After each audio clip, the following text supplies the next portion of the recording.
Lattice enthalpy. ठीक है, next topic is lattice enthalpy. अभी सबको पता है, अगर आपको क्या करना है, क्रिस्टल को बनाना है, NaCl को बनाना है, so what you need to do is, sodium को क्या करना पड़ेगा, आपको Na+ में कन्वर्ट करना पड़ेगा, क्लोरीन को क्या करना पड़ेगा, आपको Cl- में कन्वर्ट करना पड़ेगा, then you have to do the reaction between them, and then there will be a formation of NaCl. Similarly, do you know you can do this also? NaCl can dissociate as Na++ Cl-। ये भी तो पता है ना, ऐसे भी तो बनता है Na+ and Cl-। तो whenever you are forming a NaCl या फिर whenever you are forming a Na+ और Cl-, उस टाइम पे जो एनर्जी लगती है उसी को आप क्या बोलोगे, लैटिस एंथैल्पी। अभी ये पॉइंट को समझो कि what exactly the lattice is. मैंने आपको बताया था कि NaCl का जो स्ट्रक्चर है, that this is what NaCl structure, यहाँ पे बताया था पीछे ही है, ये आपका NaCl स्ट्रक्चर है, इसको ही बोलते हैं लैटिस, इसका lattice, this is it's lattice geometry. ये जो मैंने दिखाया, जिस पॉइंट पे Na+ है, जिस पॉइंट पे Cl- है, इसको बोलते हैं लैटिस पॉइंट्स। ठीक है, थोड़ा डिटेल में आप 12th में ही पढ़ लो, अभी सिर्फ लैटिस एंथैल्पी को समझना है हमें। ठीक है, सो write down lattice enthalpy of ionic solid, lattice enthalpy of ionic solid is energy required, lattice enthalpy is energy required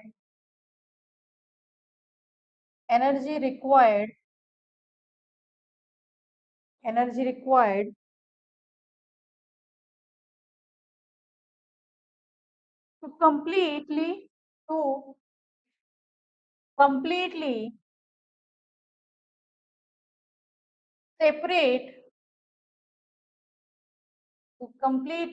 separate the 1 mole of ionic compound, 1 mole of ionic compound into its cation and anion। या फिर आप ऐसे भी बोल सकते हो कि 1 mole of Na+ and 1 mole of Cl- will give you 1 mole of NaCl, है ना। तो दोनों भी क्या हो गए आपके, लैटिस एंथैल्पी हो गया। अभी देखो थोड़ा सा इसको डिटेल में पढ़ेंगे। लेट्स कंसीडर, आपके पास किसी कंपाउंड को बनाने के लिए लैटिस एंथैल्पी चाहिए, NaCl को बनाने के लिए लैटिस एनर्जी चाहिए, MgCl2 बनाने के लिए लैटिस एनर्जी चाहिए। मुझे बताओ वो जो लैटिस एनर्जी आपको NaCl को तोड़ने के लिए लगेगी, वो किसके ऊपर डिपेंड रहेगी। जैसे मानो मेरे पास क्या है, यहाँ पे मेरे पास है NaCl, मुझे इसको तोड़ के, what is the definition, I want to break it in the separate cation and anion. तो मुझे इसको तोड़ने के लिए, है ना, मुझे इसको तोड़ना है, तब ये क्या बनेगा, Na++ Cl-। ऐसे ही बनेगा। इसको तोड़ने के लिए मुझे एनर्जी लगेगी, that is what my lattice energy.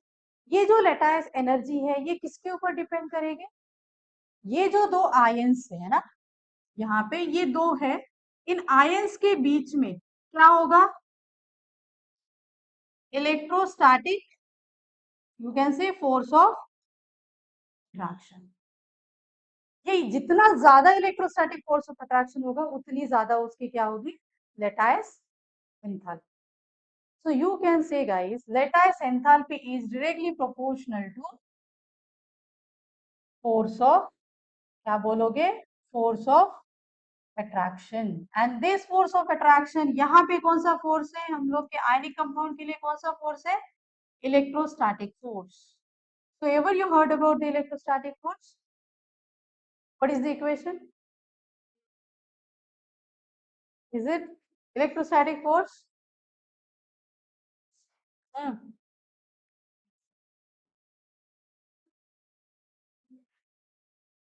हाँ हाँ, बोलो बोलो, आप बताओ फिर। नहीं पढ़ा है क्या electrostatic? So lattice energy is, guys, directly proportional to, ये पढ़ा है, Q1 Q2 upon R square। पढ़ा है कि नहीं पढ़ा है? पढ़ा है या नहीं पढ़ा है? What is Q? ये Q क्या है? चार्ज ऑन द पार्टिकल्स, एक नेगेटिव है और दूसरा पॉजिटिव है। What is the R? Distance between, distance between charges. Clear? Now if we have here, जैसे अगर मानो मेरे पास ये लेटाइस का एक पॉइंट है, यहाँ पे मेरे पास Na प्लस है और यहाँ पे मेरे पास Cl माइनस है। ये ऐसे ही आयंस बैठते हैं सॉल्ट फॉर्म में। अभी मुझे इसको तोड़ना है, राइट? सबसे पहले समझो ये दो क्या है, point charges. This will have some Q1, this will have some Q2 charge. What do you mean by R? R का मतलब क्या है? Distance between them. सही है। अगर मानो ये जो डिस्टेंस है वो कम है, magnitude of lattice enthalpy will decrease और इंक्रीज। डिस्टेंस कम है, आर क्या हो जाएगा?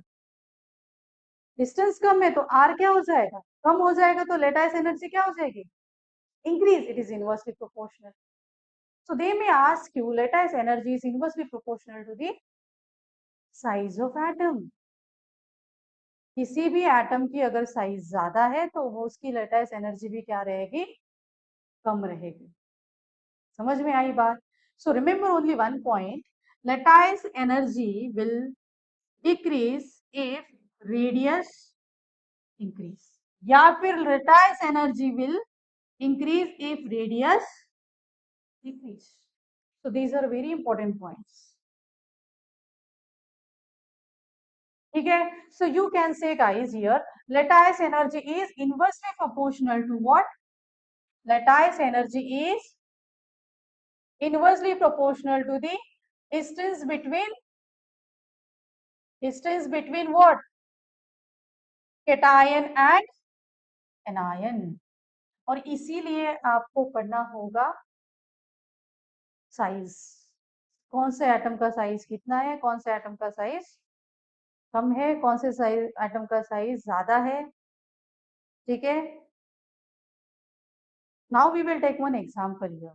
ठीक है? If I am considering, guys, अगर मेरे पास एक कंपाउंड है, that is what rock salt is, NaCl है मेरे पास। ठीक है? दूसरा आपके पास है, लो रूबिडियम ले लो।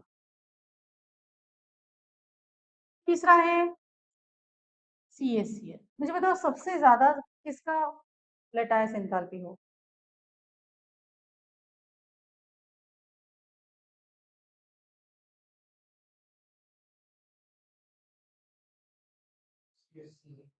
सबसे ज्यादा लेटाइस एंथैल्पी किसका होगा?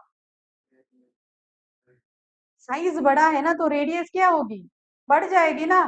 Magnitude of lattice will increase और डिक्रीज। फिर से बताओ, हाउ इट इज CaCl? समझा नहीं समझा? एज यू गोइंग डाउन ना, एज यू गोइंग डाउन क्या हो रहा है यहाँ पे?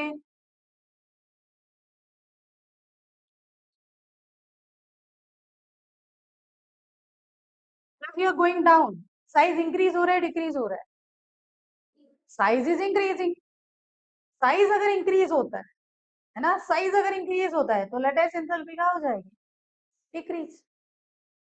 ठीक है? तो सबसे कम किसकी रहेगी, सबसे ज्यादा किसकी रहेगी? NaCl। ये कौन से रैंक पे आता है? One. Do you know it's size is less, R is less. R कम है ना, आर इज इनवर्सली प्रोपोर्शनल। अगर आर कम है तो lattice energy will be more. समझ में आ रहा है? इनवर्सली प्रोपोर्शनल इसीलिए मैंने लिखा है वहां पे। ठीक? देन व्हाट अबाउट, उसके बाद कौन आएगा? Obvious, we don't know one thing, इसको ऐसे भी लिखते हैं। It means that this compound is in the form of this compounds is in the form of anion and cation, ऐसे ही रहते हैं ionic compounds as a CS plus and Cl minus ऐसे ही रहते हैं। उनके ऊपर पॉइंट चार्ज रहते ही, एक के ऊपर पॉजिटिव चार्ज रहता है, दूसरे के ऊपर नेगेटिव चार्ज रहता है। और ये चीज मैंने आपको बताया है पहले भी। गाइस सोडियम क्या करता है, whenever it is forming a bond with chlorine, इसके पास पहले 3 शेल्स थे, उसके बाद ये एक इलेक्ट्रॉन किसको दे देता है, पूरा दे देता है। सो 7+1 इलेक्ट्रॉन हो जाता है, तो इसका साइज क्या हो जाएगा, सोडियम का कम हो जाता है। तो इसके ऊपर क्या चार्ज बचेगा, इसने पूरा इलेक्ट्रॉन ही दे दिया ना, बस वो क्या कर रहा है, बॉन्ड को शेयर कर रहा है। समझ में आ रहा है नहीं आ रहा है? तो यहाँ पे क्या होगा, इसके ऊपर पॉजिटिव चार्ज, इसके ऊपर क्या होता है, नेगेटिव चार्ज। क्योंकि सोडियम का जो आउटर मोस्ट इलेक्ट्रॉन है वो पूरा का पूरा किसके शेल में आ जाता है, क्लोरीन के शेल में आ जाता है। समझ में आई बात? What is happening in covalent bond, covalent bond में क्या होता है, उसका इलेक्ट्रॉन उसी के पास है, दूसरे क्लोरीन का इलेक्ट्रॉन उसी के पास है, वो किसी भी शेल में ट्रांसफर नहीं होता। There is a sharing of only bond. ठीक है, सिर्फ बॉन्डिंग के लिए वो 2 इलेक्ट्रॉन्स क्या रहते हैं, साथ में रहते हैं। यहाँ पे क्या हो रहा है, पूरा एक इलेक्ट्रॉन किसके पास जाता है, क्लोरीन के पास, इसके पास पॉजिटिव चार्ज बचे, इसके पास नेगेटिव चार्ज बचे। ठीक है, और ये दोनों NaCl क्यों बनता है, बिकॉज इनके बीच में इलेक्ट्रोस्टैटिक अट्रैक्शन होता है, इसलिए NaCl बनता है। समझ में आई बात? Now we have the one more point, देखो डायरेक्टली प्रोपोर्शनल क्या है, what is the second factor. ये तो अपना पहला फैक्टर हो गया, what is the second factor, second factor क्या है, lattice energy is directly proportional to charges na, lattice energy is directly proportional to charges. So Q1 and Q2 whether it is negative charge or whether it is positive charge, जितना ज्यादा charge रहेगा उतना ज्यादा lattice energy. Now we are calculating the charge in the atoms.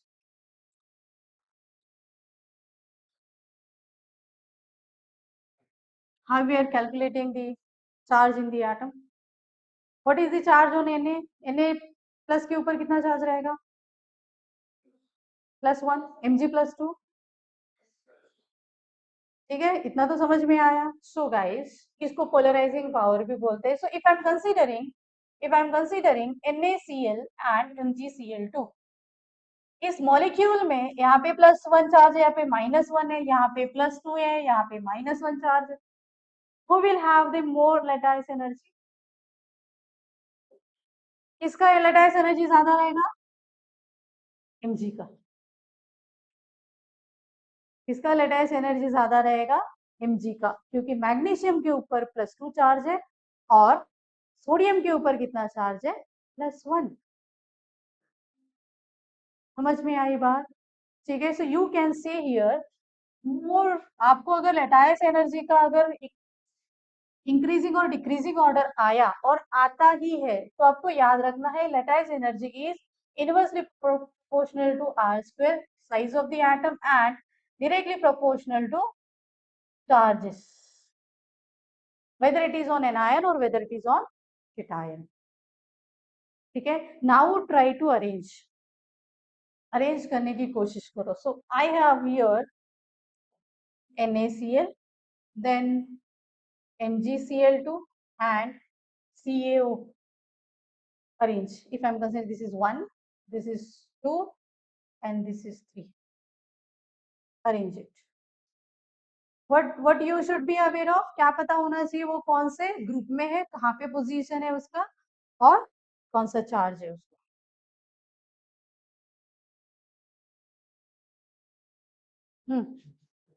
बोलो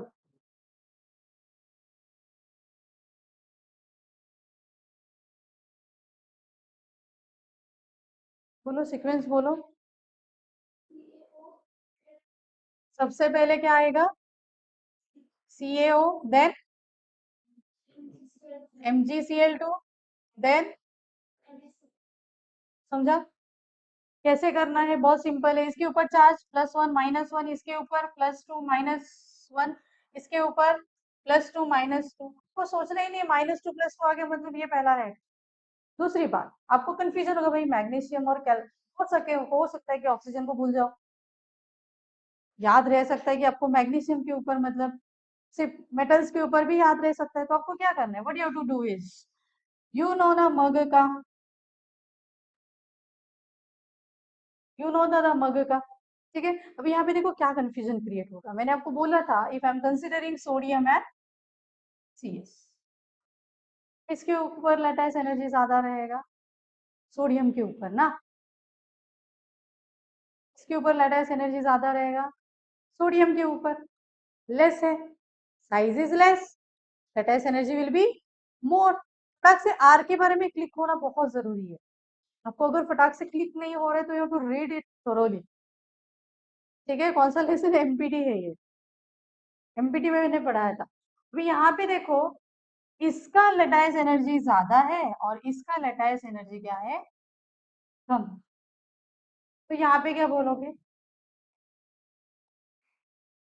इस sequence से ये आएगा ना, समझ में आ रहा है क्या कंफ्यूजन होगा, इस सीक्वेंस से तो ये आ रहा है, but you to remember this also ना, एनायन के ऊपर -2 चार्ज और इसके ऊपर क्या है, -1, and that is the reason this will have the more. ये कंफ्यूजन होगा ही होगा बच्चों को कि अगर सेम ग्रुप में है किसको प्रायोरिटी दोगे, फिर चार्जेस को, किसके चार्जेस को, ऑब्वियस केटायन को भी देना है और आपको एनायन को भी देना है, because we are considering lattice energy is directly proportional to both point charges Q1 and Q2, positive and negative charge also, ठीक है, कर लोगे।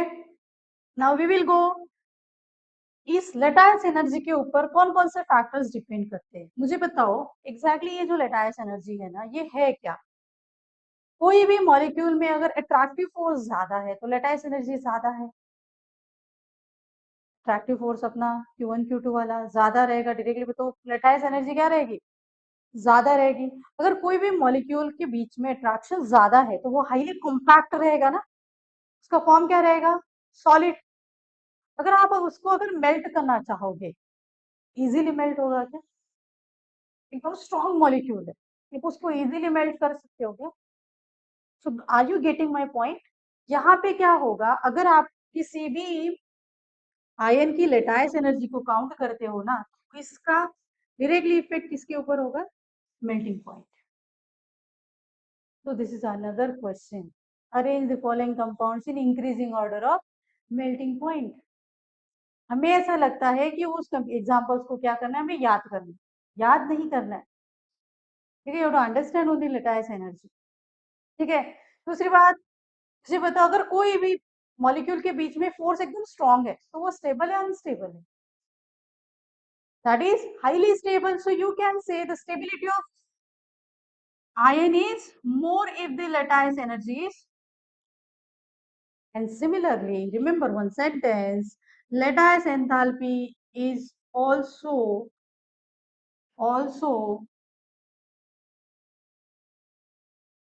speaks about solubility। किसी भी मॉलिक्यूल की अगर लेटाइस एंथैल्पी ज्यादा है या फिर कम है तो उसके सोल्यूबिलिटी पे भी क्या होगा। So I am not going to tell you कि सोल्यूबिलिटी इंक्रीज है या डिक्रीज है, ठीक है। सोल्यूबिलिटी के लिए आपको एक कॉन्सेप्ट पढ़ना पड़ेगा, what do you mean by solubility, उस पर्टिकुलर सॉल्ट का पानी में या फिर किसी सॉल्वेंट में डिसॉल्व होना, ठीक है। तो वहां पे एक दूसरी भी एनर्जी आती है, उसको बोलते हैं hydration energy, you will not understand this, ये पूरा एक लेसन है, ठीक है। This part hydration and solubility you will study in the solution lesson of the 12th standard, वहां पे भी लेटाइस एनर्जी है, ठीक है। सो एक फॉर्मूला है, solubility enthalpy of solution is nothing but the enthalpy of hydration plus enthalpy of lattice, तो लिखने की जरूरत नहीं है, ऐसे क्वेश्चंस आते भी हैं तो भी आप उसको बाद में ही समझो, ठीक है। Now we will take for example कि किसी भी मॉलिक्यूल की लेटाइस एंथैल्पी कैसे कैलकुलेट की जाती है। सभी आयंस जितने भी आपके पास, बेसिकली ये जो फंडा है हम किसके लिए पढ़ रहे हैं, आयनिक बॉन्ड्स के लिए। कभी सोचा था आयनिक बॉन्ड इतना बड़ा होगा, इतना पढ़ना पड़ेगा उसके बारे में, आयनाइजेशन एंथैल्पी के बारे में सोचना पड़ेगा, इलेक्ट्रॉन गेन एंथैल्पी के बारे में सोचना पड़ेगा, ठीक है, मैंने सबको बोला था कि एमपीटी में जितने भी फैक्टर्स है, all factors are really very important to understand the chemistry really properly. अगर आप सच में नहीं समझते हो उसको, ionization enthalpy, electron what is that, Z effective, shielding effect, ये बहुत ज्यादा इंपॉर्टेंट चीजें हैं। उसमें सबसे इंपॉर्टेंट साइज है, ठीक है, क्योंकि साइज के ऊपर ही मेल्टिंग पॉइंट, बॉइलिंग पॉइंट, उसका फ्रीजिंग पॉइंट जो भी है डिपेंड करता है। ठीक है, तो थोड़ा सा पढ़ना अच्छे से स्टार्ट करो। Now we will understand one thing. मुझे बताओ, अगर आपके पास मैंने सोडियम मेटल दिया, अगर मैंने आपके पास सोडियम मेटल दिया, आप अगर उसको क्या करोगे, हीट दोगे, आयनाइजेशन एंथैल्पी दोगे, तो फटाक से Na+ बनाएगा क्या? Do you remember the ionization enthalpy definition? मुझे याद है ionization enthalpy definition, the enthalpy required to remove the electron from the one mole of gaseous atom। अभी चेक करो चाहिए तो डेफिनेशन, आयनाइजेशन एंथैल्पी का डेफिनेशन क्या है? एंथैल्पी रिक्वायर्ड, देखो सागर देख रहे उस बताना, enthalpy required to remove the one electron from the gaseous atom. वो भी कितना? Gaseous one mole atom. Definition देखो हर जगह पे क्या किया है उन्होंने, वन मोल। तो आपको समझना है ये जो आयनिक बॉन्ड है, how guys, how this ionic bond is formed.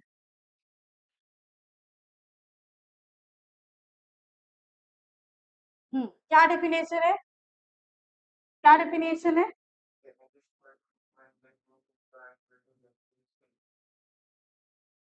समझ में आया? Isolated gaseous atom. अभी मुझे बताओ, आपके पास जो सोडियम है, राइट, या फिर आपके पास जो मैग्नीशियम है, वो मेटल ऑब्वियस कौन से फॉर्म में रहेगा, सॉलिड फॉर्म में। किसी भी आयनिक बॉन्ड को फॉर्म करने के लिए सबसे पहले आपको क्या क्या लगता है वो पता होना चाहिए। पहला डेफिनेशन क्या आया अपना, पहला डेफिनेशन क्या आया, आयनाइजेशन एंथैल्पी।